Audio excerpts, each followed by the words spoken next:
স্বপ্ন প্রত্যেক মানুষ দেখে বড়লোক হওয়ার জন্য, কিন্তু মেহনত করার সময় বিরক্ত হয়ে যায়। তখন সে বুঝতে পারে আসল মেহনত, আসল শক্তি কাকে বলে। বলতে বহুত সহজ হয়, কিন্তু আসলে যখন মেহনত করতে হয় তখন শরীরে তকলিফ হয়, দুঃখ হয়, ব্যথা হয়। তখন মনে হয় আমার দ্বারা এই কাজ হবে না। শুধু করে দেখাবো বলতে গেলে হবে না। কিছু মানুষ বলবে আমি পারবো আমি পারবো, কিন্তু যখন কাজ করার সময় আসবে তখন তাকে দেখতেও পাওয়া যায় না। তাহলে তুমি একবার ভাবো, তুমিও হেরে গেছো, ভেঙে গেছে তোমার স্বপ্ন, দিয়ে দিয়েছো তোমার সম্পূর্ণ শক্তি। এটাই তোমার সাহস ছিল? তুমি এটাই সবাইকে দেখাতে চাইছিলে? বারবার বলছো আমি করে দেখাবো আমি করে দেখাবো, এটাই ছিল তোমার মনের ভিতরে? এটাই করে দেখাতে চাইছিলে? একবার হারার পর দ্বিতীয়বার চেষ্টাও করছো না, আর সারা পৃথিবী জিতার কথা বলছো। কোথায় গেল তোমার শক্তি? কোথায় গেল তোমার জুনুন? কোথায় গেল তোমার সাহস? হয়ে গেছে তোমার সফল হওয়ার ইচ্ছা পূরণ?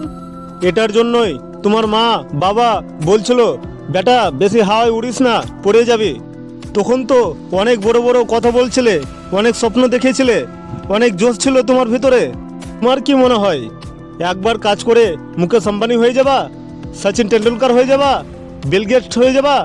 তোমার কি মনে হয় দু চারটা মোটিভেশন কিতাব পড়ে, দু চারটা মোটিভেশন ভিডিও দেখে তুমি সারা পৃথিবীর মহান ব্যক্তি হয়ে যাবা?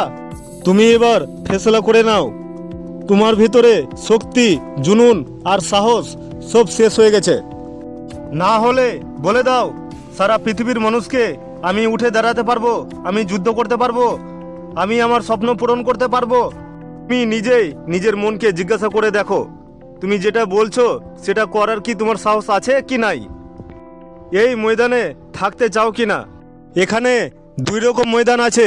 এক হচ্ছে যারা বেশি কথা বলতে পারবে তাদের, দ্বিতীয় হচ্ছে যারা কাজ করে দেখাতে পারবে তাদের।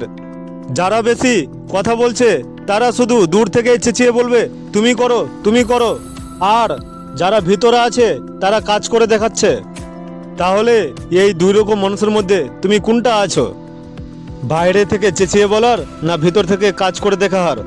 যে কথা বলার সে বাইরে থেকে শুধু বলতে থাকে, কাম করতে চায় না, তার দ্বারা কোনো ভুল হয় না। আর যদি তুমি কাম করার হয়ে থাকো তাহলে তোমার হাজারবার ভুল হতে পারে, তুমি অনেকবার হেরেও যাবা।